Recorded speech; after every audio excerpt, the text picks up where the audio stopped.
ও মা দেখি দেখি করলে কি রসমালাই তুমি বানাইছো?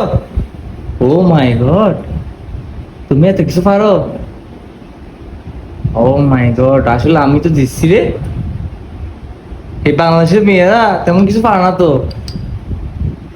আসলে আমার অনেক মানে যেটা করছি আমি অনেক ভালোর জন্য করছি, তোমারে 6 লাখ 7 লাখের খরচ করছি এমনি, আসলে জিতছি আমি।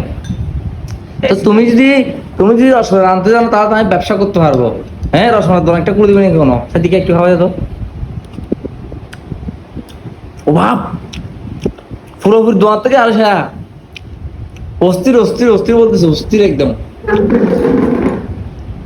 বাহ, একটু সেরা একটা রসমালাই উপরে নিয়ে দেখাও ভাই, পুরো রসমালাই একদম, মানে দোকানের রসমালাই মতন। যাই হোক, আগেবার আমি তোমার দিয়ে রসমালাই দোকান একটা খুলে দিব, কি বলো?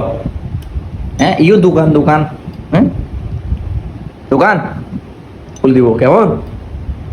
তো দেখেন গাইস, আমার বউ কিন্তু রসমালাই রাঁধতে যাবে, দেখেন আপনারা খেতে চাইলে অবশ্যই আপনাদের চলে আসবেন আমাদের বাড়িতে, লোকেশন দিব। দেখেন ভাই, আমার ভাই, আমার বউ সবার ভাই, মানে আমার বউ যদি আমার মেহমান এসে আর আনতে পারে না, এমনি আমাকে প্রত্যেক আনতে 1 টাকা আর ছুটি আনতে পারে, ছুটি ছুটিও আনছে। ঠিক আছে, গুড, একটা ছুটি দেখাও। আচ্ছা, ছুটি ছুটি রেডি আছে, ছুটি একটু আনে দেখাও যাও। সো আমি ওই মানে আমার সাথে, সরি গাই শার্ট নেই, এই জন্য আমি দেখাচ্ছি না আমাকে।